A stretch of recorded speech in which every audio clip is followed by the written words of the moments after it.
아멘, 할렐루야. 예, 오늘 제가 참 부족한 사람인데 우리 문 목사님, 제가 평소 존경하는 우리 문 목사님이 말씀 한번 전해주세요 그러는데 또 뭐 참 부족하지만 또 이렇게 청해 주셔서 왔습니다. 놀란 것은 우리 장로님들 찬양을 왜 그렇게 잘하세요? 제가 물어봤어요. 장로님들이세요? 그랬더니 장로님들이시라고. 근데 곡이 참 좋고 듣는 가운데 저에게 먼저 이 성령의 임재가 임하는 것을 경험했어요. 우리 장로님도 과학보 하나 저 주세요. 제가 가져가서 우리 교회에서 좀 불러야 될 것 같습니다. 귀한 찬양에 감사를 드립니다. 여러분, 예배만 잘 드려도요 세상을 이깁니다. 예배만 잘 드려도 정말 예배 하나 잘 드린다는 게 그게 쉬운 게 아니에요. 신령과 진정으로 예배를 잘 드린다는 게 너무 귀해요. 저희 교회는요, 제가 특별히 뭐 안수기도 같은 걸 안 해요. 그런데 참 감사한 거는 어느 순간인가 제가 안수기도를 했는데 제 자랑이 아니고요, 성도님들이 나았다는 거예요. 근데 그 나을 때 제가 막 머리에 안수를 하는데 뭔가 여기서 막 전기가 찌릿찌릿하게 막 가고 능력이 가는 거를 느꼈느냐? 전혀 못 느꼈거든요. 그냥 머리에 이렇게 손을 얹고 그냥 기도할 뿐인데 기도하고 났더니 뭐 나았다는 분도 계시고 그러는 거예요. 거기까지는 좋은데 나중에 조금 시간이 지나고 나니까 이분들이 전도를 하면서 어떻게 소문을 내냐면 우리 교회 목사님 용하다고 소문을 내더라고요. 제가요 용한 목사가 된 적이 있었어요. 그래서 지역에 뭐 용한 목사님, 우리 교회 오면 용한 목사님 계시다. 참 말을 듣고 보니까 이 용하다는 얘기는 목사한테 쓰는 용어가 아니잖아요. 목사가 뭐 용해봐야 뭐 하겠습니까? 주의 종이지요, 그죠? 하나님의 일꾼이에요. 내 능력으로 하는 것이 아니란 말이죠. 근데 어느 순간인가 내가 하나님의 영광을 가로챈다는 그런 마음이 있어서 참 하나님 앞에 죄송스러운 마음이 있더라고요. 그 다음부터는 제가 기도하는 가운데 하나님께서 말씀을 깨닫게 하시는데 너희 두세 사람이 모이는 곳에는 나도 함께 한다. 오늘 우리가 두세 사람이 예수님의 이름으로 모인 곳이니 여기 우리 주님이 지금도 함께 하시는 줄로 믿습니다. 제가 이게 참 좋은 말씀이로구나. 예배를 드릴 때마다 우리 하나님이 우리의 예배 자리에 함께 하고 있으니 우리 성도님들이 설교를 하는 저를 보는 것이 아니라 이 입술을 통해서 증거하는 주님의 음성을 듣게 하는 것이 중요하구나. 그리고 주님을 만나게 하는 자리가 이 예배의 자리라는 거예요. 그 예배는 보러 오는 게 아니라 나를 드리는 거죠. 산제물로 나를 드릴 때 주님께서 나를 받으시고 나에게 은혜를 베풀어 주시는 것이 이것이 예배에 임하는 하나님의 은혜인 줄로 믿습니다.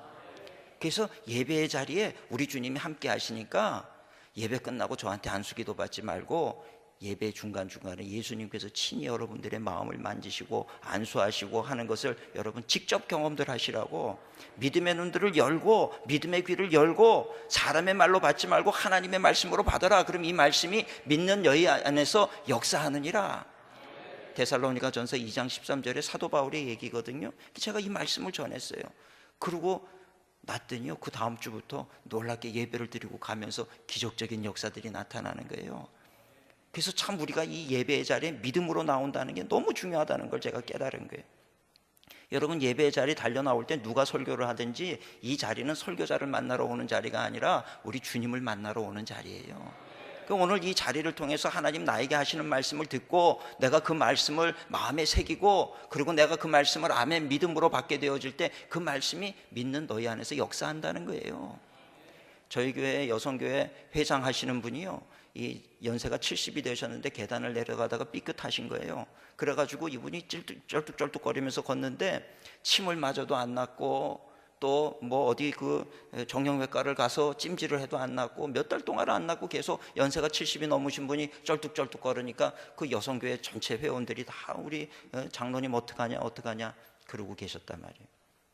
어느 날 주일날 저희 교회는 4번 예배를 드리는데 1부 때 보니까 저 가운데 뒤에 앉아 계시는 거예요. 2부 예배를 드리는데 거기 또 앉아 계세요. 3부 예배를 드리는데 거기 또 앉아 계시고요. 점심을 먹고 4부 예배를 드리는데 거기 또 앉아 계시더라고요. 제가 그분을 보니까 참 민망한 마음이 들어가지고 설교를 하다 말고 중간에 뭐라 그랬냐면 데살로니가전서 2장 13절 말씀을 전하면서 사도 바울이 데살로니가 교인들한테 말씀을 전하면서 우리의 얘기를 받지만 이 얘기를 사람의 말로 받지 않고 하나님의 말씀으로 받으니 실로 그 말씀이 믿는 너희 안에서 역사한다 그랬다. 그래서 제가 그 말씀을 전하면서 오늘 하나님께서 채찍에, 예수님이 채찍에 맞음으로 너희가 나음을 입었다, 이미 나은 줄로 믿으세요. 그렇게 선포를 하고 그 나머지 말씀을 다시 전했거든요. 그러고 나서 저 뒤에 가서 나가시는 분들 악수하려고 기다리고 있는데 이분이 제 앞에 나오더니 갑자기 제 앞에서 뛰기를 시작하면서 목사님 발이 나았다는 거예요. 점심 먹고 다시 들어올 때만 해도 쩔뚝거리고 들어오셨는데 나가면서 제 앞에서 뛰면서요 발목이 지금 힘을 얻고 이렇게 치유가 됐다는 거예요. 제가 그래서 이 설교를 하면서 저도 스스로가 놀랄 때가 참 많아요. 하나님의 말씀은 정말 진리로구나. 이 말씀을 도대체 누가 무시하느냐 이 말이죠. 이 말씀대로 되어진다라고 하는 것을 저는 목회를 하면서 제가 직접 경험을 하게 되니까 이 하나님의 말씀은 정말 1.1핵도 변함이 없는 진리의 말씀이라고 하는 것을 깨닫게 되더라는 거예요. 오늘 우리 성도님들 문제가 있으시고 어려움이 있으시고 할 때 주의 전을 향해서 달려나오세요. 그래서 말씀을 들을 때 사람의 얘기로 듣지 말고 하나님께서 나에게 주시는 말씀으로 믿음으로 아멘으로 받을 때 그 말씀이 믿는 우리 안에서 역사하는 줄로 믿습니다. 저는 어려서부터 예배를 참 잘 드렸어요. 예배를 얼마나 예배 때는 그 고개도 하나 안 돌아가게 똑바로 앉아가지고요 항상 제일 앞자리 요 자리가 제 자리였어요. 여기서 약간 45도로 털어가지고 이 설교자의 설교를 얼마나 집중을 해서 듣는지 몰라요. 제가 압구정 광림교회 부목사 생활을 오래 했는데 거기도 수석 목사를 하면서도 제일 앞에 앉아가지고 45도 각도로 틀어가지고 강단을 보면서 말씀이 떨어지는 것을 그냥 무조건 제 말씀으로 아멘으로 받았단 말이에요. 근데 보면은 여기는 안 그렇지만 옛날 교회들은요 보면은 다 바닥이 빨간색 카페트로 깔려 있잖아요. 빨간색 카페트로 다 깔려 있다고요. 근데 어느 날은 예배를 드리는데 이렇게 45도로 틀어가지고 설교를 딱 듣고 있는데 빨간색 카페트 위에 금반지가 하나가 떨어져 있는 거예요. 야, 얼마나 반짝반짝 하는지요. 너무 반짝이는 거예요. 그래서 내가 금반지를 많이 봤지만 저렇게 반짝이는 금반지는 제가 처음 봤거든요. 그 자꾸 설교를 듣다가 자꾸 눈이 글로 가. 또 글로 가고 마음을 뺏겨버리더라고요. 그 설교가 끝나자마자 가가지고 그 금반지를 딱 집었어요. 얼마나 기분이 좋았겠어요. 그 금반지 아주 그렇게 세계에서 제일 빛나는 금반지인데 딱 집었는데요. 그게 뭔지 아세요? 금반지가 아니고 식빵 봉지 묶는 거 있죠. 네? 식빵 봉지 묶는 그 노란 거 있죠. 그 쇠로 된 거. 네? 그거를 누가 손에다가 이렇게 돌돌 감아서 놀다가 버리고 갔나 봐요. 어쩜 떨어졌는데 그렇게 금반지랑 똑같이 생겼는지. 근데 제가 그때 깨달은 건요 금반지보다 더 금반지스럽더라고요. 그게. 금반지 없으신 분은 그거 끼고 다니세요. 누가 보면 진짜 금반지인 줄 알아요. 제가 그때 깨달은 게 야, 이거 별것도 아닌 것 때문에 내가 예배의 마음을 빼앗기고 참 사탄이 공격을 하는 별 방법을 다 동원을 해서 나를 공격하는구나. 그런데요 제가 그때 깨달은 게 반짝인다고 다 금은 아니라는 거예요. 다 금반지스럽다고 그게 다 금반지냐? 아니더라는 거예요. 그러면서 제 마음속에 성령의 음성이 들리는데 기독교인이라고 다 기독교인이 아니라는 거예요. 제가 참 그 말씀을 제가 이 마음속에 떠올릴 때 얼마나 마음이 아팠는지 몰라요. 우리 성도님들이 다 정금 같은 그리스도인들이 돼야 되는데 정금 같아 보이는 그리스도인이 되면 안 되잖아요. 우리 원천교회 성도님들은 진짜 정금 같은 그리스도인들 되시기를 주님의 이름으로 축원을 드립니다. 근데 어떤 사람이 정금 같은 그리스도인이겠느냐? 한마디로 믿음의 사람이라는 거예요. 믿음의 사람. 믿음이 있어야 진짜 그리스도인이라는 거예요. 근데 믿는 것 같으면서 안 믿는 사람들이 많아요. 믿음의 사람인 것 같으면서 육에 속한 사람들이 얼마나 많은지 몰라요. 나는 하나님을 믿습니다 그러지만 결국에는 하나님 믿는 게 아니라 내가 내 힘으로 뭘 어떻게 해보려고 그러는 사람들이 얼마나 많은지 모른다는 거죠. 그 예수님도 그 제자들에게 그렇게 믿음을 가르쳤는데 제자들이 믿음이 없었어요. 풍랑이 불 때도 죽겠다고 난리치니까 예수님이 풍랑을 잠잠케 하고 나서 제자들에게 뭐라 그럽니까? 이 믿음이 없는 자들아, 이 믿음이 적은 자들아. 이방인이라 할지라도 믿음이 좋으면 내가 이스라엘에서 이만한 믿음을 보지 못하였다. 예수님의 관심은 늘 믿음에 있었어요. 늘 믿음을 가르쳤고요. 근데 제자들 3년 동안 가르쳤는데도 믿음이 없더라는 거죠. 그 예수님께서 누가복음 18장에 뭐라 그러냐면 인자가 올 때에 세상에서 믿음을 보겠느냐, 진짜 정금 같은 믿음을 가진 사람이 누가 있느냐 이 말이지요. 오늘 예수님도 믿음을 강조하셨어요. 오늘 우리 그리스도인이 구원받는 건 뭘로 구원받습니까? 믿음으로 구원받잖아요. 믿음으로. 예수님 내 죄를 사해 주셨습니다. 나를 대신하여 죽으셨습니다. 나의 구세주가 되어 주셨습니다. 나는 예수님 때문에 의로운 자가 되었습니다. 나는 예수님 때문에 하나님의 자녀가 되었습니다. 이것을 분명히 믿는 자가 구원에 이르게 되는 줄로 믿습니다. 교회 아무리 다녀도 나는 그건 못 믿겠어요. 그러면 그 사람은 구원받은 믿음의 신앙인이라고 볼 수가 없다는 얘기입니다. 그래서 우리가 이 믿음으로 구원받아요. 근데 구원도 믿음으로 받지만 이 믿음을 가졌을 때 이 세상을 살면서도 승리하게 되고, 이 세상을 살면서도 기적을 체험하고, 이 세상을 살면서도 우리가 세상 가운데 빛과 소금의 사명을 감당할 수 있는 것은 다른 거 우리가 돈이나 권력이나 지식이나 이런 걸로 되는 것이 아니라 믿음으로 그런 역사가 나타나는 줄로 믿습니다. 그래서 저는 오늘 믿음에 대한 이야기를 하려고 그러는 거예요. 믿음이라고 하는 게 도대체 뭘까? 나는 할 수 있습니다. I can do it. 이게 믿음 아니에요. 믿음으로 오해하시면 안 돼요. 나를 믿는 거를 믿음이라고 생각하면 안 돼요. 열심히 노력하면 될 것이다, 이런 걸 믿는 걸 믿음이라고 하지 않아요. 오늘 믿음이 무엇인가? 세 가지 말씀을 제가 잠시 전하고 함께 은혜를 나누고자 하는데, 첫째는 믿음은요, 하나님의 눈으로 세상을 보는 게 믿음입니다. 여러분 기도할 때 하나님의 눈을 제 눈에 담아달라고 기도하세요. 하나님이 보는 것을 보기를 원합니다. 하나님의 눈으로 세상을 보는 거예요. 인간의 눈으로 보지 말고 하나님의 눈으로 보라는 거예요. 하나님의 눈이 뭡니까? 어려우면 성경의 눈으로 세상을 보세요. 우리의 눈으로 바라볼 때 우리 앞에 문제가 얼마나 산적해 있습니까? 저 산은 내가 넘을 수도 없을 것 같고 저 골리앗을 내가 어떻게 이깁니까? 그런데 하나님의 눈으로 보니까 뭘로 보여요? 밥으로 보이는 거예요. 이 문제도 아닌 거예요. 우리 인간의 눈으로 볼 때는 홍해가 얼마나 우리 앞을 가로막고 있고 저 홍해를 도대체 어떻게 건너갈 수가 있다는 얘기입니까? 근데 하나님의 눈으로 보니까 홍해도 길이 있더라고요. 우리 인간의 눈엔 보이지 않지만 하나님의 눈에는 길이 보이는 거예요. 그래서 우리 하나님의 눈으로 세상을 보는 것이, 이것이 믿음이라는 것입니다. 모세가 각 지파에서 한 명씩을 뽑아서 12명의 정탐꾼을 가데스 바네아에서 가나안 땅을 정탐하고 오게 만들잖아요.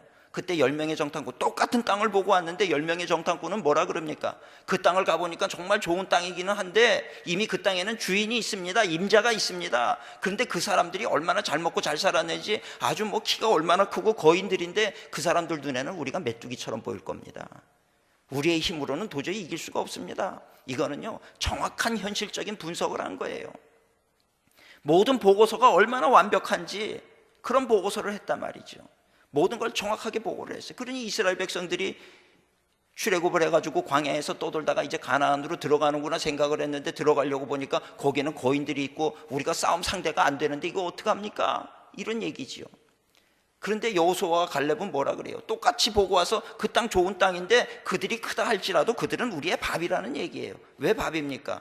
하나님이 그 땅을 우리한테 주신다고 약속하셨으니 그 땅은 그들의 땅이 아니라 우리가 대충 싸워도 분명히 이길 것이다. 왜? 하나님의 말씀을 근거로 해서 볼 때 그렇다는 거예요. 하나님이 약속하신 땅인데 그 땅에 누가 사느냐가 왜 중요하느냐는 거죠. 그 사람들이 크고 아무리 그 위대해 보인다 할지라도 그 땅은 우리들에게 주신 땅입니다. 그들은 우리의 밥입니다. 그랬을 때 그 이스라엘 백성들이 다 하나님을 아는 백성들이잖아요. 홍해를 건너왔고요, 기적을 경험한 사람들이란 말이에요. 그런데 그럼에도 불구하고 여호수아와 갈렙의 이야기를 듣는 것이 아니라 10명의 정탐꾼의 이야기를 듣는다는 거예요. 근데 제가 이 말씀을 가만히 묵상해 보면 오늘 우리들의 모습도 그렇다는 거예요. 교회에서 강단에서 목회자가 할 수 있습니다, 하나님이 도우실 것입니다, 그러면 아멘으로 받아야 되는데, 아유, 목사님은 지금 이 세상 돌아가는 거 잘 모르셔서 그래요. 경제가 그렇게 쉽게 풀리는 게 아닙니다. 치유될 줄 믿습니다. 그러면 아유, 목사님 그 감기나 그런 얘기를 하시지, 이게 지금 얼마나, 이건 불치병이에요. 이런 거는 안 낫는 병인데 그걸 그렇게 외친다고 그런 게 낫겠습니까? 여러분 교회 안에도 보면 그 현실적으로 분석하는 분들이 많이 계시더라고요. 여러분 그 이 12명의 정탐꾼 얘기가 보여주는 얘기가 뭡니까? 아주 현실적으로 너무나도 정확하고 냉철하게 그렇게 분석은 했지만 결국 그렇게 분석한 사람들은 자기의 생각대로 그 가나안 땅을 유업으로 얻지 못했어요. 그러나 하나님이 주신다 했기 때문에 나는 이 땅이 우리 땅이라고 하는 것을 믿습니다 했던 여호수아와 갈렙은 그 가나안 땅을 유업으로 받게 되더라는 이야기입니다. 여러분 믿음의 세계는요, 논리적으로 설명하는 게 믿음의 세계가 아니에요. 논리적으로 설명하려고 그러지 말고요. 하나님의 말씀, 이 말씀이 천지를 창조하셨는데 이 말씀을 어떻게 논리적으로 세상 천지 창조의 이야기를 논리적으로 어떻게 설명할 수 있습니까? 죽은 자가 살아나는 거 어떻게 논리적으로 설명할 수가 있습니까? 하나님의 말씀이 그렇다 그러면 아멘으로 받는 거예요. 여러분, 세상의 모든 건 다 변해요. 지식도 변하고요, 논리도 변하고요, 법도 변하고요, 모든 게 다 바뀌더라고요. 과거의 진리가 시간이 지나면 그게 거짓이 되는 경우들도 있더라고요. 그렇지 않습니까?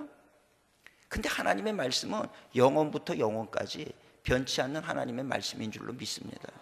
이 하나님의 말씀을 믿는다는 것은 분석하는 것이 아니라 그대로 아멘으로 받는 것이 믿음이더라는 거죠. 여러분, 오늘 우리가 무슨 일을 하다가 힘든 상황이 닥치면 우리가 쉽게 하는 얘기가 뭐예요? 이건 하나님 뜻이 아닌 것 같아요.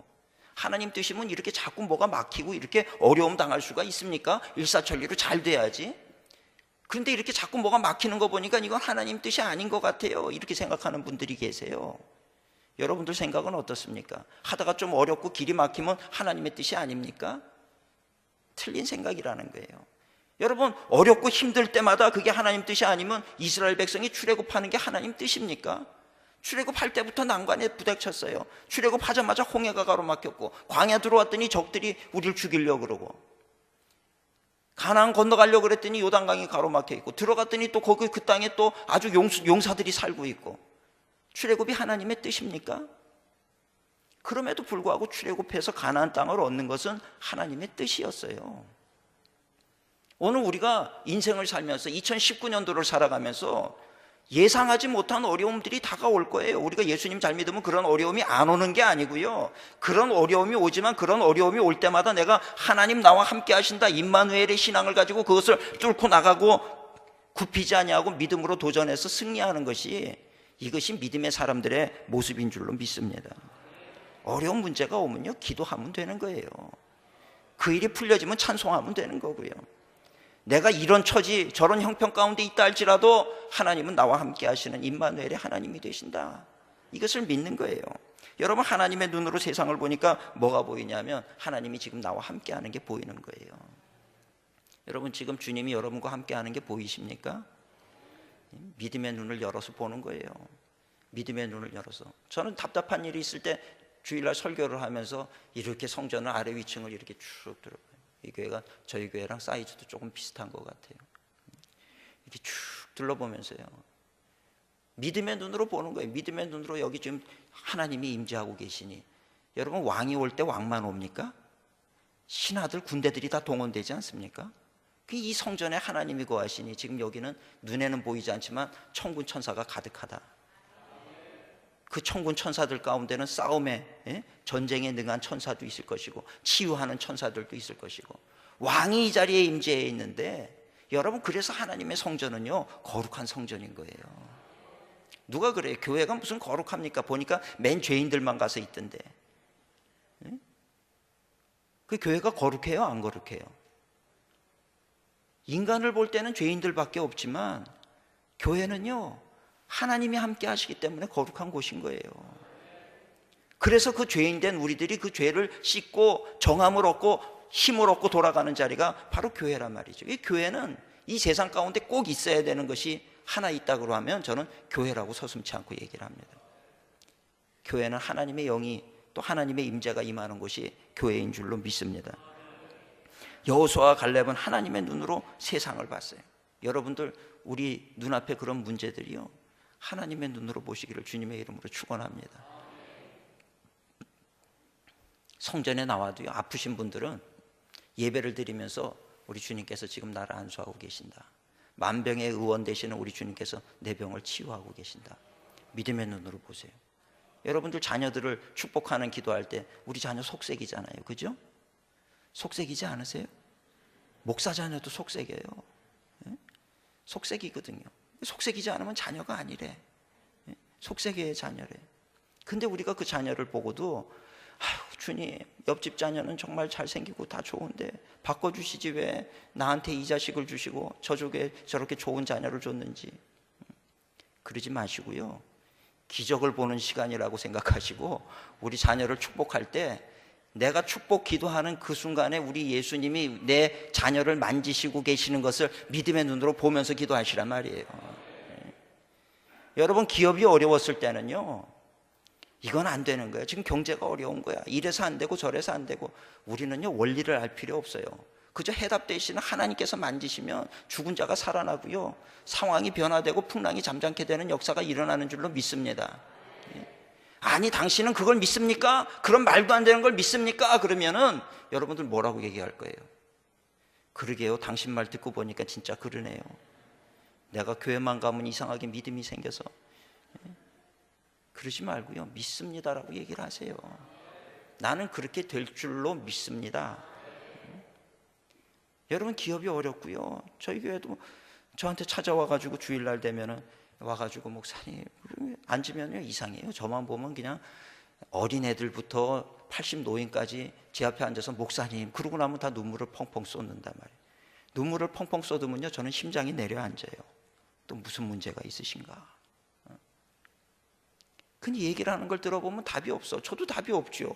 제가 뭐 전문가도 아니고 제가 목회자지 뭐 경제 어떻게 돌아가는지 어떻게 알겠어요? 큰일 났다는 거예요. 지금 이게 단지 부도가 나면은 지금 100명이 넘는 사람이 자기한테 달려들 텐데 이걸 어떻게 해야 될지 모르겠다는 거예요. 그 지금 피할 길이 있으니까 잠깐 이렇게 피했다가 가면은 좋은데 나중에 그러고 나면 더 큰 문제가 터진다는 거예요. 그땐 100명이 아니라 500명이 터져가지고 자기한테 달려오게 된다는 거예요. 그래서 제가 그래도 하나님의 시간을 벌어야 되니까 조금 그래도 일단은 그 길을 좀 선택을 해가지고 그렇게 피하다가 보면 어떻게 좀 문제가 또 하나님이 해결해 주실 수 있으니까 그 길로 가면 안 되겠습니까?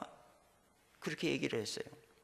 그러고는 기도합시다. 그리고 기도를 하는데 기도 중에 너의 믿음이 있느냐 이 말씀을 주시더라고요, 저한테. 그래서 제가 기도 끝나고 해법을 바꿨어요. 그러지 마시고요, 기도해 보니까 그냥 그 100명 앞에서 솔직하게 다 얘기를 하시라고.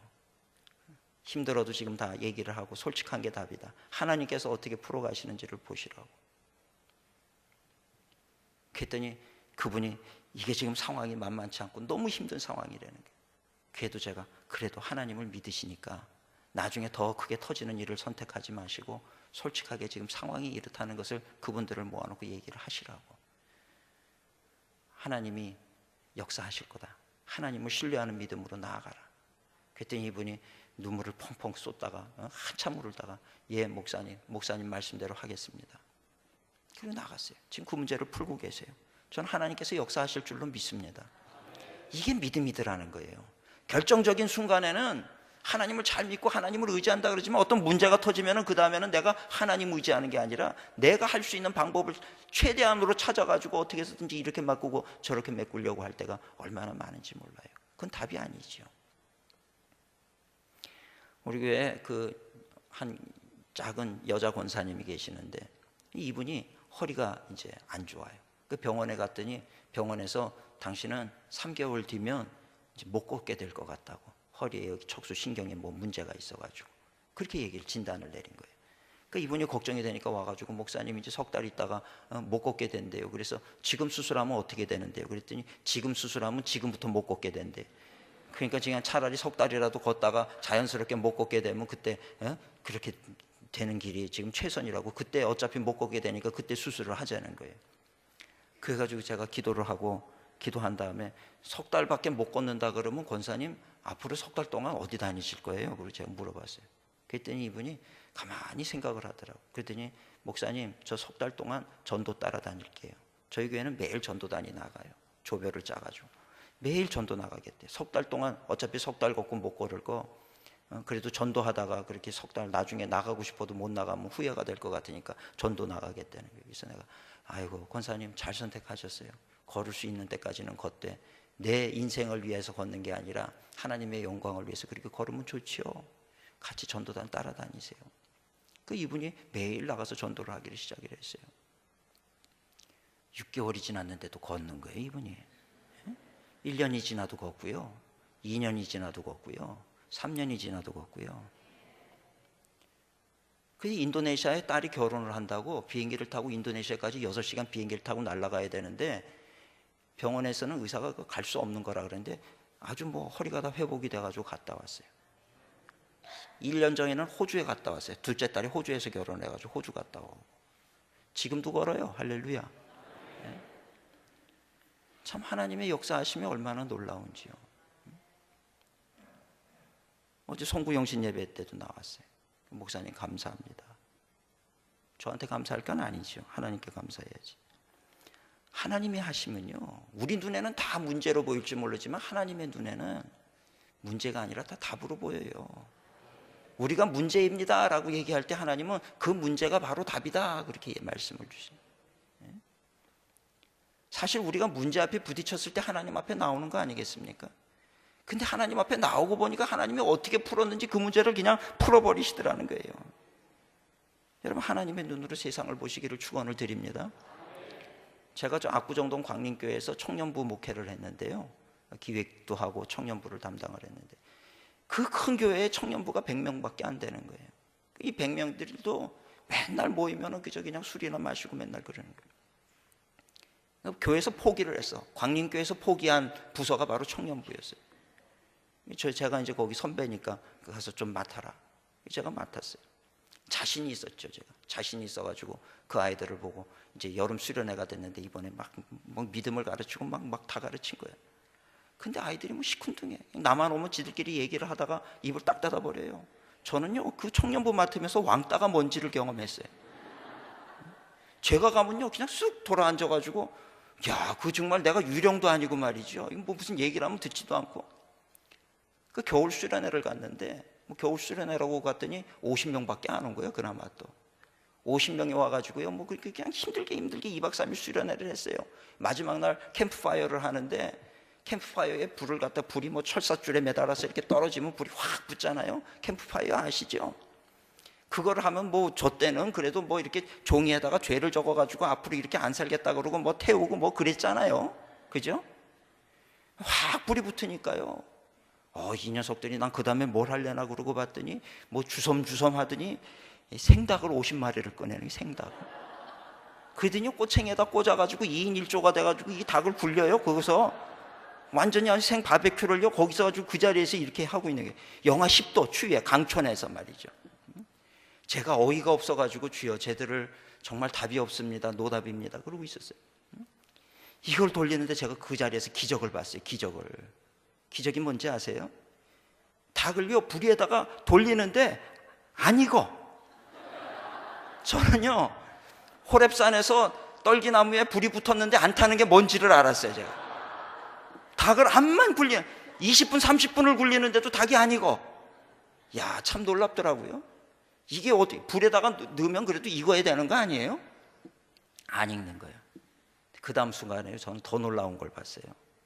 안 익었는데 얘네들이 다 익었네 그러면서 생닭을 뜯어먹더라고요. 생닭을 뜯어먹다가 비리니까 그 영하 10도인데 콜라를 따가지고요, 콜라를 막 들이키면서 생닭의 비린 맛을 없애면서 먹다가요, 그래도 니글니글하니까 컵라면을 하나씩 들고 들어가가지고요, 그 활활 타오르는 그 캠프파이어 불 앞에 저 혼자 덩그러니 서가지고 주여 제가 저희 아이들을 어찌해야 하오리까 고민이 되는 거예요. 6개월이 지났어요. 여름 수련회가 왔잖아요. 기대가 되더라고. 내가 얘네들이 어떻게 할지. 또 마지막 캠프파이어 시간에요, 불이 탁 붙었어요. 그냥 얘네들이 뭐 할지 또 궁금해가지고 이렇게 보는데 아무것도 안 하는 거예요, 얘네가. 야, 왜 니네 아무것도 안 해? 그랬더니 조금만 기다려보세요. 뭘 얘기하나. 저쪽에서요 트럭이 한 대가 이렇게 올라오는, 교회 앞에 치킨집 사장 아저씨를 섭외를 해가지고요, 튀김 도구를 다 가지고 들어오더라고. 그랬더니 옆에다가 척척척척 놓더니 거기서 실패를 통해서 배우는 게 많아요, 아이들이. 생닭 먹기 싫으니까 이번에 아예 섭외를 했더라고. 그래가지고 그 잘 익은 말이죠, 통닭을 잘 뜯어먹고는 또 컵라면 하나씩 들고 들어가가지고, 주여 쟤들을 제가 어떻게 가르쳐야 되겠습니까? 새벽마다 엎드려가지고 주여, 그냥 뭐 내 문제는 다른 문제가 아니야, 저 청년들 쟤네들 어떻게 하나, 그거밖에 없었어요. 근데 그때 하나님께서 기도 중에 보여주시는 게, 제가 말이죠, 이 큰 바다가 있는데 막 바닷속에 들어갔다 나왔다 막 하는 모습을 보여주시더라고요. 이게 뭔가. 근데 좀 있다 보니까 제가 무슨 뭐 어느 탑 같은 데를 뺑글뺑글 돌고 있는 걸 또 보여주세요. 이게 뭔가. 보니까 그게 홍해 앞에서 제가 하나님 홍해입니다, 가르십시다 이러고 있는 모습이에요. 또 하나님 여리고 성입니다, 무너뜨립시다 그러고 내가 뺑뺑 돌고 있는 거예요. 아, 이게 나의 모습이로구나. 우리가요 착각하면 안 되는 게, 이스라엘 백성은 40년 동안 광야에서 하나님의 말씀을 따르는 훈련을 했어요. 낮에는 구름 기둥, 밤에는 불 기둥. 절대로 그걸 앞서가지 않았어요. 그 40년 동안 훈련을 받은 거예요. 근데 제가 청년부를 맡으면서 하나님을 앞서가는 거죠. 홍해면 그냥 무조건 가릅시다. 성으로 보이면 무조건 무너뜨립시다. 내가 얘네들 믿음을 가르치면 역사가 나타날 줄 알고 그랬던 거예요. 그래서 내가 회개를 했어요. 하나님, 제가 하나님을 앞서갔던 거 용서해 주세요. 하나님께서 말씀을 주시기까지 이제는 제가 아무것도 가르치지 않겠습니다. 그러고서는 잠잠히 기도만 했어요. 아이들이 제가 막 걔네들한테 오지도 않고, 그러니까 저 박 목사가 포기를 했나 우리를, 이제 그런 눈으로 쳐다보는 거죠. 아무것도 안 했어요. 그러기를 한 몇 달이 지나고 났는데 기도 중에 말씀을 주시더라고요. 아이들에게 믿음을 가르쳐라. 제가요 헷갈렸어요. 아니, 여태까지 믿음을 가르쳐도 안 됐는데 지금에 와서 믿음을 가르쳐라? 이게 도대체 무슨 말씀이에요? 근데 어쨌거나 하나님이 이제 말씀을 주셨으니 다시 믿음을 가르치겠습니다. 근데 믿음이 뭔지 내가 모르겠더라고요. 내가 여태까지 가르쳐도 안 됐기 때문에 어떤 믿음을 가르치라는 건가? 답이 없더라고. 근데 히브리서를 보니까 믿음은 바라는 것들의 실상이고 보지 못하는 것들의 증거다. 예? 그러면 여기 겨자씨에 저 말씀이었어요. 놀라워요. 하늘이 땅에 떨어져서, 하늘의 밀이 땅에 떨어져서 죽으면 뭔가 씨앗이 떨어질 때 거기서부터 열매 맺는다는 거죠. 그래서 제가 청년들한테 니네 하나님의 기적을 보기를 원하느냐 그랬더니 보기를 원한대. 그래서 내가 그럼 니네들 한 달에 10,000원씩 내. 이거는 헌금이 아니라 회비야. 한 달에 10,000원씩 내. 그랬더니 아이들이 한 100명 모이는데 얘네들 중에 또 반발하는 애들이 있는 거예요. 아, 저는 뭐 학교에서 식사도 제대로 못 하는데 밥 먹을 돈도 없는데 무슨 회비를 10,000원씩 내요. 그래서 내가 너는 꼭 내. 기왕 굶는 거 2끼 더 굶어. 그러면 10,000원이야. 꼭 내놓어. 너는 내가 꼭 체크할 거야. 그랬더니 아이들이 뭘 하려고 저러나 10,000원씩 내는 거야. 한 달이 되니까 100만 원이 모이고요. 2달이 지나니까 또 100만 원, 200만 원, 300만 원, 넉 달이 지나니까 400만 원이 돼. 400만 원이 모이니까 제가 막 두려워지기 시작하는 거예요. 박 목사가 저기 애들 돈 갈취해가지고 어디로 도망갔다 소리 날 것 같고. 그 400만 원이 모이니까 내가 답답해지니까 새벽에 엎드려가지고 하나님 이제 어떻게 해요? 좀 답을 주세요. 그리고 기도를 했더니요. 기도를 했는데 중국의 선교사님이 전화가 온 거야. 우리 교회 파송 선교사님이 전화가 와가지고 잘 계시냐 어쩌냐 뭐 이런 얘기 저런 얘기를 하는데 갑자기 나보고 제가 마음속에 선교사님 뭐 도와드릴 거 없어요? 그랬더니 이분이 안 그래도 자기가 이것 때문에 전화를 했대. 그래서 뭔데요? 그랬더니 이 압록강을 중심으로 해서 이 압록강이 폭이 20m밖에 안 된대. 이쪽은 중국이고 이쪽은 북한인데 그 20m밖에 안 되는 바싹 붙은 곳인데 여기에 땅이 옥수수 밭인데 300평이 나왔다는 거예요. 여기를 사가지고 교회를 세우고 교회에서 종소리를 그 북한 땅에서 들으면 얼마나 좋겠냐는 거예요. 그래서 제가 그거 얼만데요? 그 300평 얼만데요? 그러니까요 400만 원이래. 뭔가 필이 오지 않습니까? 정확히 만약에 450만 원 그랬으면 이거 아니라고 제가 생각했을 거예요. 400만 원이라 어쩜 그렇게 정확하게. 그래서 제가 이거구나 싶어가지고 400만 원 보내드릴 테니까 그 땅 사세요. 그 땅 사시고 그 땅을 사진으로 찍어서 저한테 보내주세요. 찍어가지고 보내왔어요. 토요일마다 청년부 모임을 하는데 5시부터 모이면은 6시 반이면 끝나요. 청년 모임이. 5시에 모였어요. 또 한 100명이 이렇게 모여서 도대체 저 박 목사가 우리 돈 가져가서 뭘 하나 이 생각을 하고 있는 거예요. 제가 스크린을 내리고 그 옥수수 밭을 딱 보여줬어요. 그리고 강이 나오고 저 옥수수 밭이 저 강이 무슨 강인지 아느냐? 그러니까 애들이 뭐 모르지 어떻게 알겠어요. 옥수수 밭이 있고 그래서 내가 저 강이 압록강이다. 그러니까 애들이 갑자기 놀래요. 압록강이라는 얘기는 저 옥수수 밭이 저 땅이 북한 땅 아니면 중국 땅이라는 거 아니겠습니까? 그러니까 내가 저기 중국 땅인데 북한 땅까지 20m밖에 강이 폭이 안 돼. 저 300평을 너희 돈 400만 원으로 샀다. 저기에 내년 이맘때에 하나님의 교회가 설 거다. 옥수수 밭이 1년이 지난 다음에는 하나님의 성전으로 바뀌는 걸 니네가 보게 될 거다. 이 얘기를 한 거예요. 근데요 그 순간에 뭔가 이상한 공기가 휙 도는 것 같이 느껴지더니요. 그래서 제가 아이들 보고 우리 저 땅의 교회가 아름답게 세워지도록 우리 기도하지 않을래? 주여 삼창을 하고 기도를 하는데 저는 막 이 교회 이 뚜껑이 날아가는 줄 알았어요. 그렇게 내가 설교를 하고 그래도 귀뚱으로도 안 듣던 아이들이요, 갑자기 뭐 이상한 성령의 바람이 부는지 분위기가 이상해지더니요, 아이들이 기도를 하기 시작하는데, 그날부터 해서 매주 토요일날마다 청년 모임이요 5시에 시작해서 10시에 끝났어요. 기도가 끊이지를 않는 거예요. 그러면서 아이들이 회비를 10,000원씩 내는 게 아니라요 10만 원을 내는 애도 있고 5만 원을 내는 아이도 있고. 그 저는 처음에 한 달에 100만 원씩 해서 1년이면 1200만 원이니까 그냥 400만 원에 땅 사고 800만 원에 교회 하나 지으면은 아름다운 교회 하나 세워지겠다, 이렇게 생각을 했는데 하나님의 생각은 그게 아니더라고요. 돈이 모여오기를 시작하는데 4천만 원이 넘게 모였어요. 그래서요 그 중국 땅에 4개의 교회를 세운 거예요. 압록강변에다가 4개의 교회를 세우고, 우리 이거 봉헌하러 가자 그랬더니 50명이 오겠다 그래가지고 50명이 갔어요. 50명이 가가지고요 그 아이들하고 그 교회를 봉헌하는데 아이들이 막 변화가 되기를 시작을 하는 거예요. 그 다음 해에는요 아이들이 이거를 멈출 수가 없다는 거예요. 하나님, 우리 이 비전을 하나님 우리에게 주셨는데 목사님 이거 끝까지 가야 된다는 거예요. 그 100교회 해볼래? 100교회 가자는 거예요. 그러더니 두 번째 해에는요 8천만 원이 모여져가지고 필리핀하고 뭐 여러 곳 해가지고 교회를 8개를 세웠어요. 그 해에 2년 만에 12개를 세운 거예요. 3년 차에는요 1억 3천만 원이 모였어. 기적적인 일들이 막 보여지는데 이 교회 예산 한 푼도 안 들이고요 청년들이 자기네 주머니를 털어가지고 내는데, 내가 청년들이 돈이 없는 게 아니구나 이걸 알았어요 제가 그때. 청년이 무슨 돈이 있어요? 돈 있더라고. 내가 보니까 아이들이요 막 가져오기를 시작하는데 무섭게 가져와요. 이대 다니는 아이는요 자기가 1등을 해서 200만 원 장학금을 받았대. 거기서 11조 20만 원 띄고 180만 원을 가지고 온 거예요. 그래서 내가 너 장학금인데 이거 다 내면 어떻게, 그랬더니 에이 우리 아버지가 줘요. 그러고 학비는 아버지가 준대.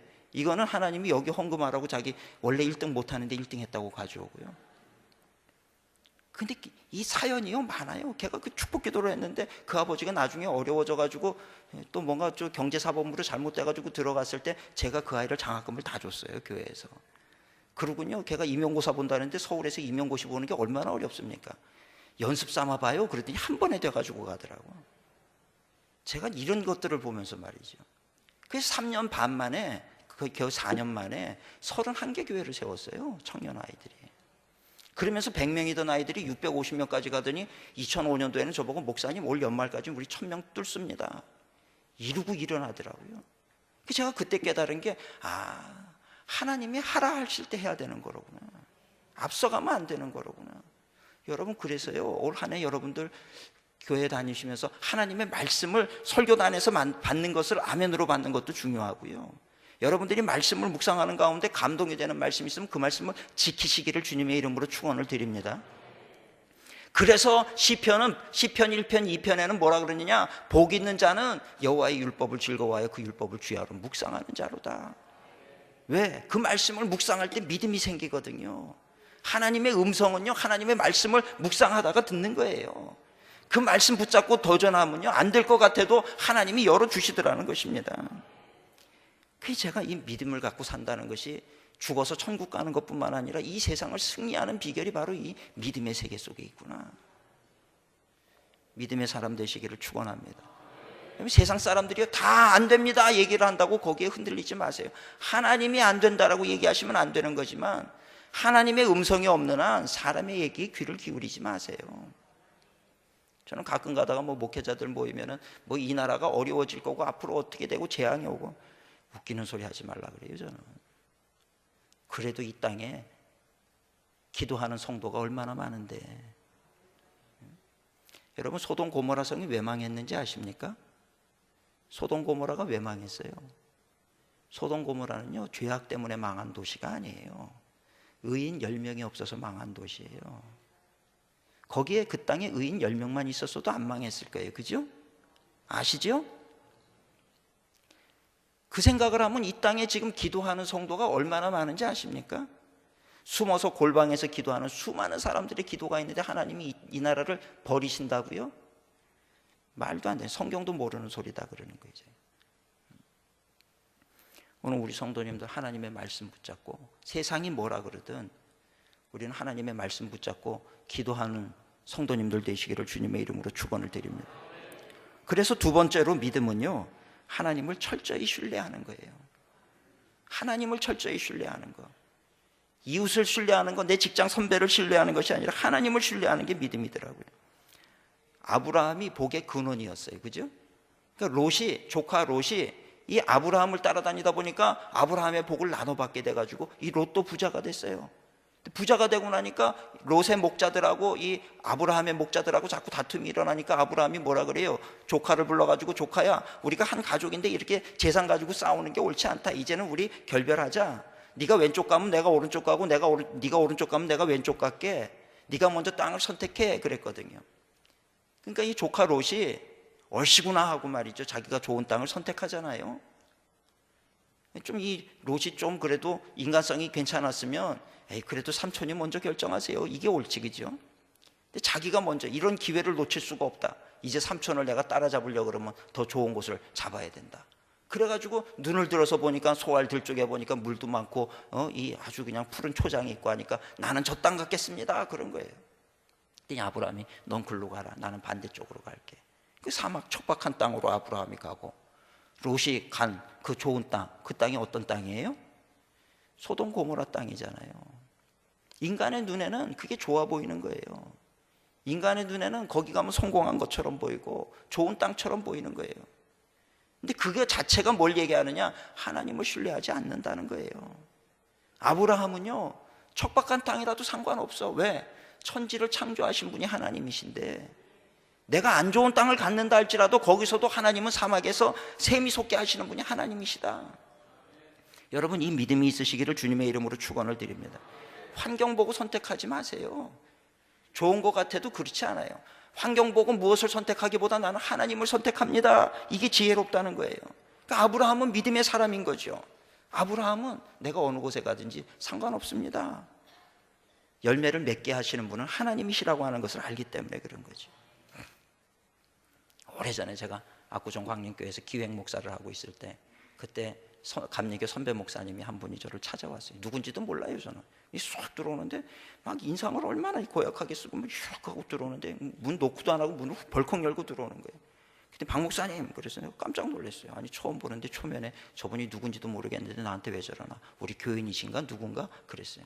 그랬더니 내가 저 감리교 목사인데, 선배 목사님인 거죠. 내 선배라 이거죠. 선배 목사인데 내가 좀 도움이 필요해서 왔어. 난 도움 필요하러 오면서 그렇게 당당하게 오는 분도 처음 봤어요. 도움이 필요해서 왔어. 무슨 일이신데요?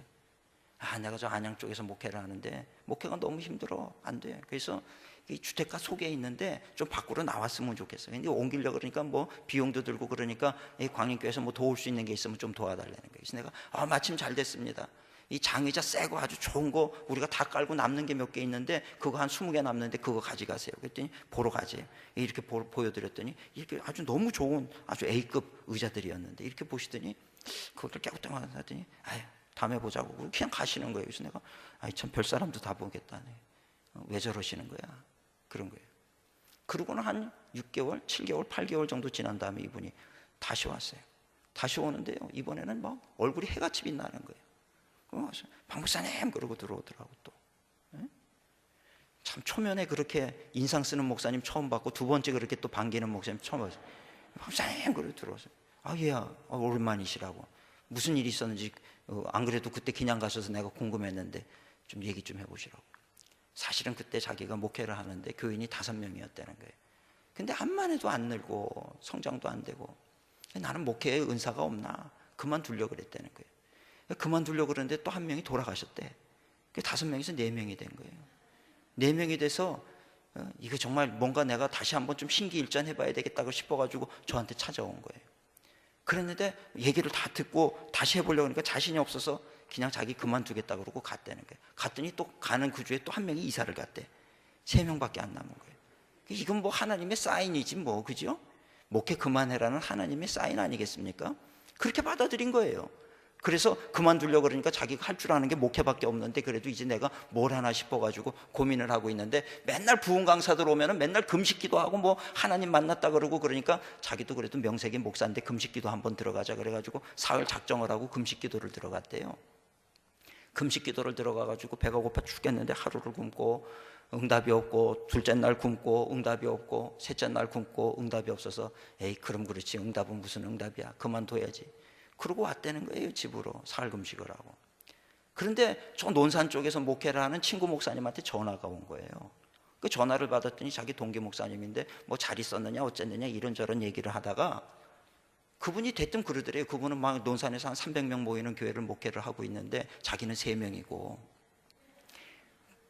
근데 이 친구분이 전화를 해가지고 우리 이번 신년 성회 때 우리 교회 부흥 강사로 좀 와달라 그러더래요. 그 얼마나 기가 차요. 당신이 우리 교회로 와야지 내가 당신 교회 가면 어떻게 해요. 나는 3명 목사고 거기는 300명 목회자인데 이게 아무것도 아닌 것 같아서 처음에는 웃음이 나가지고 지금 무슨 얘기를 그렇게 하냐고, 나 지금 목회 그만두려고 그런다 그랬더니 아 왜 그러냐는 거예요. 그래서 당신은 왜 그러냐 그랬더니 아 기도를 하는데 당신이 자꾸 보여서 안 그래도 생각이 나서 연락해야지 하다가 연락을 한 김에 부흥회로 와달라는 거예요. 이분이 가만히 생각을 하니까 뭐 믿져야 본전이지 뭐, 자기야 뭐 아쉬울 게 있어요? 가서 잘못해도 그 교회 안 되는 거지 뭐, 내 교회야 뭐 전혀 지장이 없지. 그러면서 또 생각나는 게 그래도 자기가 사흘 금식 기도를 했는데 이게 그 응답인가 싶은 생각이 들더라는 거예요. 그래서 갔다는 거예요. 가가지고 뭐 말씀도 새로 준비 안 하고 그냥 주일날 그 3명 앉혀놓고 하던 그 설교 그냥 가지고 그냥 한 거예요. 했는데 아멘 아멘 하더래요, 성도님들이. 예? 여러분들의 아멘이 그렇게 중요해요. 아멘 아멘을 하니까 이분이 놀란 거야. 설교를 하면서 아멘 소리를 처음 들어본 거예요. 놀래가지고 하는데 무슨 말씀만 던지면 그냥 아멘 아멘이 나오니까 막 이분이 막 점점 뜨거워지는 거예요. 그러니까 막 재단에서 막 힘있게 설교를 한 거죠. 설교를 했는데 그 다음 날은 막 목사님 안수기도 좀 해달라 그래가지고, 안수기도도 해본 적이 없는데 예? 그 또 못한다 그럴 수도 없고, 그러니까 에이 뭐 내가 뭐 잃을 게 뭐가 있나 나오시라고 그래가지고 안수기도를 했는데요, 셋째 날 아침에 오더니 막 나았다는 거예요, 다. 이분이 스스로 놀란 거야. 왜 이 교회에서는 이런 일이 벌어지고 자기 교회에서는 안 벌어지나. 놀랐는데 감사한 건 뭐냐면 이 부흥에 인도하러 와서 자기가 부흥이 됐어요. 아, 이게 하나님이 나에게 용기를 주시고 다시 목회를 하라는 사인이로구나. 그래서 논산에서부터 기차를 타고 이렇게 오다가 이제 뭐 어디 청량인가 내려가지고 또 어디 내려가지고 거기서 전철을 타고 이렇게 오는데, 전철 안에 사람들이 가득히 있었는데 이렇게 이제 서가지고 이 뭡니까 손잡이를 잡고 이렇게 있는데 옆에 어떤 한 신사분이 서더라는 거예요. 괜히 말이 걸고 싶더라는 거예요. 그래서 안녕하세요, 저 어디까지 가세요? 그럼 말을 걸었더니 안양까지 간다 그랬더래. 어디세요? 그랬더니 안양 자기네 교회 앞이더래요. 그래서 내가 거기 그 작은 삼각교회에 제가 지금 목회를 하는데 했더니 이분이 안 그래도 자기가 이사를 해서 작은 교회를 섬기려고 찾고 있었다는 거예요. 그럼 우리 교회 오시겠냐 그러니까 내가 그럼 이번 주일날 가겠다 그래가지고 거기서 이렇게 얘기가 돼가지고요, 이분이 주일날 이분이 오나 안 오나만 보는 거예요. 5명에서 한 분 돌아가시고 한 분 이사 가시고 3명 남았는데 빠져나가기만 했지 들어오는 사람 하나도 없었는데 이분이 올까 안 올까. 11시가 딱 됐는데 문이 열리더니 그 두 부부가 돌아오는데 눈물이 나더래요, 눈물이. 그런데 얼마나 놀랐는지, 그러고 나가지고 이분이 회복이 되니까 자기가요 전도지를 만들었대요. 종이에 손을 써가지고 나가서 전도를 하기 시작했는데, 내가 전도한 그 사람은 안 와도 주일날만 되면 하나님이 어디서 보냈는지 사람이 2명, 3명, 4명씩 계속해서 몰려오더라는 거예요. 그 한 6개월이 지났는데 지금 한 40여 명이 넘게 지금 모였다고. 이제는 자기가 너무 신이 난 거예요. 이걸 좀 어디다가 좀 자랑을 해야 되겠는데 제가 생각이 난 거예요. 저한테 와가지고 그 얘기를 그냥 막 무용담을 아주 그냥 막 하는 거죠. 제가 듣고 목사님 잘 되셨네요, 잘 되셨. 전 막 그냥 이 박자만 맞춰주는 거죠. 뭐 그냥 잘 되셨네, 잘. 그랬더니 이분이 이제 할 말 다 하시고 난 다음에 일어나서 가시면서 저한테 박 목사님 하나님 살아계시다고. 근데 내가 누가 뭐라 그랬어요? 내가? 아니 내가 뭐라 그랬어? 나한테 하나님 살아계시다고 다 그렇게 얘기를 하고 돌아서서 가시더라고요. 근데 제 마음속에요 찌릿찌릿하게 오는 거예요. 야, 하나님 좋으신 하나님이시다. 저렇게 역사를 하시고 저렇게 경험을 하게 하시고 참 너무 감사하더라고요. 이분이 그 안양의 그 중앙에서 그 큰 길가로 나오려고 그러다가 그게 의미 없다는 걸 알으신 거예요. 어느 곳에 있든지 장소가 중요한 게 아니라 이 말이에요. 하나님이 함께 하시느냐 안 하느냐, 이게 중요한 거지. 하나님을 신뢰하는 그 믿음으로 오늘도 열심히 목회를 하고 계세요. 여러분, 하나님 살아계시는 줄로 믿습니다. 장소를 바꾼다고 잘 되는 게 아니고요, 중요한 거는 내가 하나님을 신뢰하느냐 안 하느냐, 거기에 달려 있다는 얘기예요. 오늘 저는요, 제가 성경 말씀 중에 제일 좋아하는 말씀이 임마누엘입니다. 임마누엘, 하나님 우리와 함께 하심이라. 예수님 뭐라 그래요? 세상 끝날까지 너희와 항상 함께 할 것이다. 이 말씀보다 귀한 말씀이 없어요. 주님이 나와 함께 하시고 나의 목자가 되시면요, 사망의 음침한 골짜기로 간다 할지라도 두렵지 않아요. 흔들리지 않습니다. 저는 가끔 가다가 좀 두려운 상황이 오면요, 주먹을 꽉 쥡니다. 주먹을 꽉 쥐어요. 주님, 내 손 잡아주세요. 지금 나와 함께 하시는 줄 믿습니다. 강하고 의로운 오른팔로 나를 붙들고 계시는 줄 믿습니다. 이러면요, 두려움이 어디로 사라지는지 그냥 사라져버려요. 그리고 그냥 당당하게 서 있어요. 문제를 해결하지 않아. 당당하게 그냥 서 있기만 해. 그러면요, 홍해를 가르시는 분은 하나님이시더라고요. 여러분, 가정의 문제, 기업의 문제 하나님이 갈라주시는 줄로 믿습니다. 전쟁은요, 하나님께 속한 거예요. 그걸 믿으세요. 여러분의 인생도 하나님께 속한 거예요. 내가 노력하는 게 아니고 나는 내가 할 일은 한 가지, 하나님과 함께 서 있는 거예요. 함께 서 있으면요, 하나님이 가르시더라고요. 하나님이 역사하십니다. 야, 이게 믿음 생활이로구나. 이렇게 좋은 게 믿음 생활인데 그걸 몰랐어. 이 좋은 거를. 어느 날 제가 지쳐 보이니까 우리 교회 장로님이 한 분이, 이제 제 스승이세요. 제가 대학부 회장할 때 대학부 부장 장로님을 하던 분이었어요. 근데 이분이 경희대 교수시면서 약사시거든요. 저한테 오더니, 박 목사님, 아이고 장로님 어서 오세요. 이거 힘들어도 이거 하루에 하나씩 꼭 먹어. 이거 뭔데요? 아로나민 골드래. 아로나민 골드 아세요? 체력은 국력 아로나민 골드. 그래서 딱 받아가지고, 이게 뭔데요? 그랬더니 이건 마늘 덩어리야. 이거 먹어, 하루에 하나씩. 마늘 덩어리래요, 그게. 하나씩 먹으라는 거예요. 그래서 먹었어요. 근데 제가 그때, 제가 몸무게가요, 뭐 한 55kg? 굉장히 날씬했어요. 그 정도였는데, 뭐 이렇게 조금 피곤하면 그냥 별이 이렇게 막 보이면서 핑 쓰러지고 앉는 거예요, 의자에. 근데 그 아로나민 골드를 먹었더니요, 정말 신기하게 그 다음 날부터 별이 사라졌어요. 너무 놀란 거예요, 저도. 야, 이거 무슨 이런 신비의 명약이 다 있어요, 이런 약이. 너무 놀라워서 그 다음 날부터 꼬박꼬박 하루에 하나씩 그 아로나민 골드를 챙겨 먹었어요, 제가. 신방 가가지고요, 예배를 드리고 나면, 집사님 아로나민 골드 드세요. 네? 신방 가고 뭐 어디를 갈 때마다 제가 얘기하는 게 아로나민 골드 드세요. 설교하고 나면요, 꼭 나오는 얘기, 아로나민 골드 하나 드셔야겠다. 응? 얼마 안 해요. 아로나민 골드 꼭 드세요. 왜? 내가 경험을 했으니까. 너무 좋은 거야. 아로나민 전도사가 됐어요, 제가. 아로나민 골드 전도사가. 그랬는데요, 어느 날 핑 다시 돌더니 의자에 털썩 주저앉았어요. 그때 제일 처음에 든 생각이 뭔지 아세요? 오늘 아로나민 골드 먹었는데, 아침에 안 먹었나? 분명히 먹었는데. 참, 내가 그러고 났는데 마음속에서 성령님이 그 말씀 깨달음을 주시더라고요. 어리석은 박 목사야, 아로나민 골드가 너를 붙잡고 있냐? 내가 너를 붙잡고 있냐? 민망스러워지더라고요. 그때 어떤 분이 그랬거든요. 사람이, 어느 부흥 강사가 그런 얘기를 하더라고요. 사람이 약을 의지하듯 하나님을 의지하면 기적을 볼 것이다. 저는 그 얘기가 무슨 얘기인지 알겠더라고요. 약, 우리 조금만 아프면 약 엄청 찾잖아요. 목마른 사슴이 시냇물을 찾아 헤매이듯이 약을 찾잖아요. 머리 아프면 뭐 찾으세요? 펜잘 찾으십니까? 타이레놀 찾으십니까? 찾는 거 있잖아요. 머리 조금만 아프면 빨리 그거 가져오라고. 왜 빨리 가져오라 그럴까요? 빨리 가져오면 내가 빨리 나으니까. 어쩜 저렇게 신뢰가 아주 분명하죠? 여러분, 하나님을 그렇게 신뢰하십니까? 오늘 하나님을 우리가 그렇게 신뢰하면 기적을 본다는 거예요.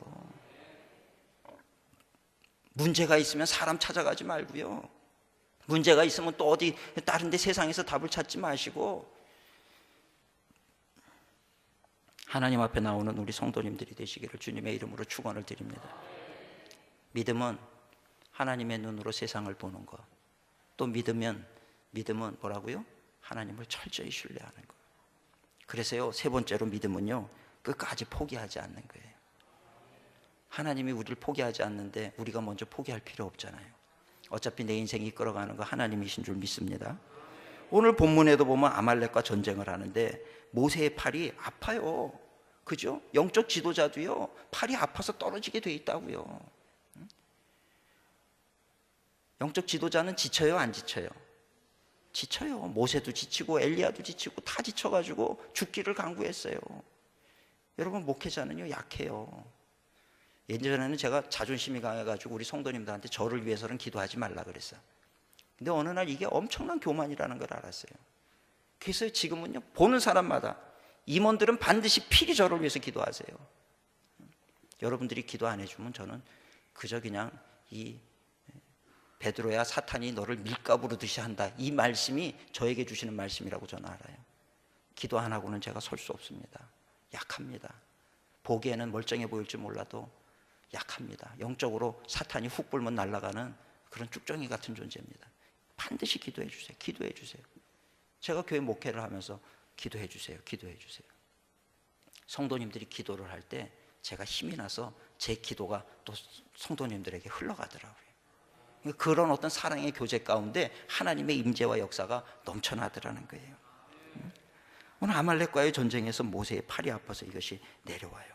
근데 모세가요, 제가 이 르비딤이라고 하는 걸 가봤거든요. 보니까 그 안내자가 저기라 그러는데 뭐 별로 저 4층 저 꼭대기 저 정도밖에 안 돼요. 그 정도에서 밑에 전쟁하는 걸 다 내려다보고 있는 거예요. 자기가 팔이 떨어지면 내 사랑하는, 내가 아는 그 사람들이 죽는 거예요, 지금.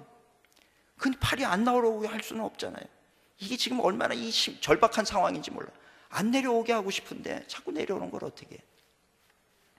그러니까 아론과 훌이 어떻게 합니까? 돌을 하나를 가져다가 모세를 앉혀놓고 자기들은 서가지고 이렇게 팔을 양쪽에서 잡고 있는 거예요. 안 내려오게. 얼마나 편해요. 잡고 있으니까. 잡아주니까 얼마나 수월해져요. 그런데 그렇게 하자마자 이겼느냐? 아니요. 그러고요, 오늘 성경은 뭐라 그러냐면 그 손이 해가 지도록 내려오지 아니한지라. 시간이 걸려요. 시간이 걸리지만 그렇게 우리가 끝까지 포기하지 않고 손을 들고 있는 한 승리하게 되는 줄로 믿습니다. 오늘 우리가, 하나님은 때로 우리를 시험하실 때가 있어요. 내 믿음이 진짜인지 아닌지 보시기 위해서 시간을 조금 끄실 때가 있어요. 그럴 때 오늘 우리 성도님도 쉽게 포기하지 말고요, 어차피 다른 곳에 답 없어요. 그저 하나님을 끝까지 신뢰하고 붙잡는 우리 성도님들 되시기를 축원을 드립니다. 성경에 보니까 기적을 경험한 사람들은요, 중간에 포기하지 않은 사람들이에요. 갈렙은 45년 동안 광야를 떠돌면서도 저 땅은 반드시 하나님이 주신다, 그걸 알고 있었어요. 결국 그 땅을 차지하는 게 갈렙이죠. 수로보니게 여인, 예수님이 그 딸을 가리켜서 자녀의 떡을 취하여 개들에게 주는 것이 마땅하지 않다, 얼마나 모독적인 언사입니까? 근데 그럼에도 불구하고 포기하지 않았어요. 끝까지 예수님, 그래도 예수님께 답이 있는 것을 압니다. 야곱은 나를 축복하기 전까지는 가게 하지 않겠나이다. 환도뼈가 부러졌어요. 환도뼈 부러지기까지 포기하지 않았어요.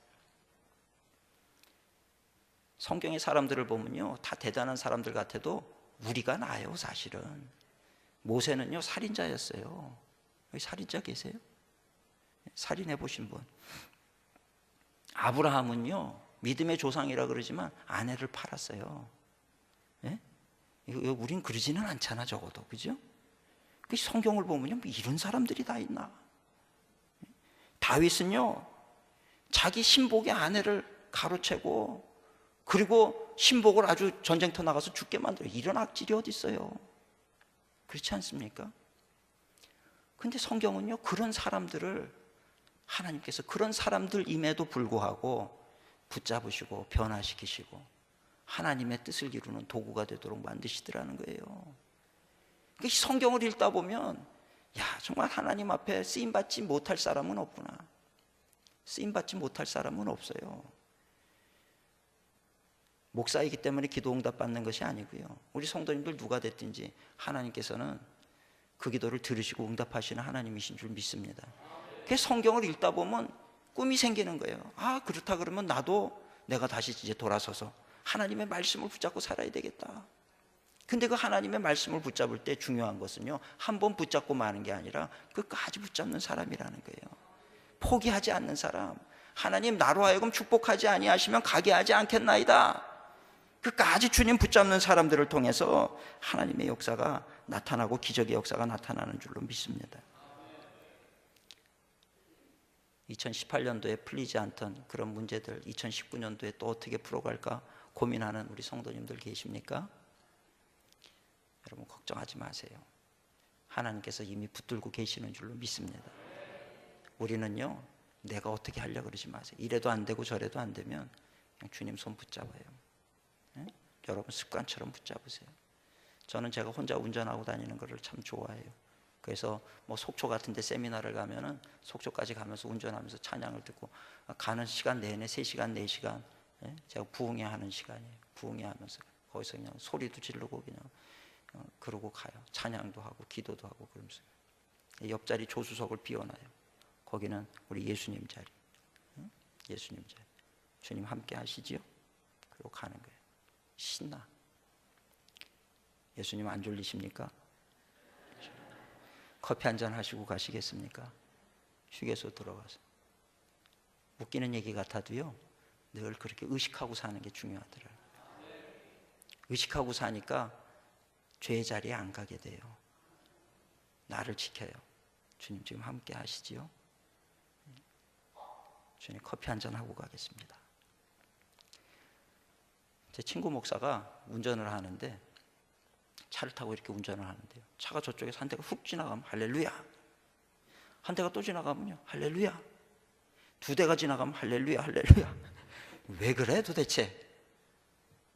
예전에 한번 운전을 하는데요, 트럭이 한 대가 저쪽에서 오다가 갑자기 방향을 틀어서 자기한테 오는데 죽는 줄 알았다는 거예요. 그러고 나니까 한 대가 그냥 지나가 주는 게 그렇게 감사하더래요. 한번 죽을 뻔 해봐야 알아. 한 대가 그냥 지나가는 게 당연한 게 아니더라는 거예요. 하나님이 잘 지나가게 해주시니까 지나가는 거지, 툭 쳐가지고 저한테로 달려오면 그냥 죽는 거예요. 할렐루야 할렐루야. 그래서 저는 제가 제 나름대로 고안해낸 게, 우리 예수님 옆에 타고 계세요. 주님 타고 계신 이 차를 누가 들이받겠어? 여러분 의식하세요. 힘든 일 생기면요 주먹을 꽉 쥐세요.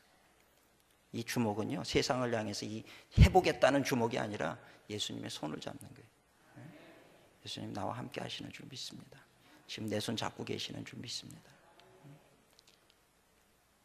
오늘 이것이 믿음의 사람들이고, 이 믿음으로 인해서 우리가 세상을 이기고 하나님 앞에 진짜 정금 같은 신앙인으로 그렇게 서게 될 줄로 믿습니다.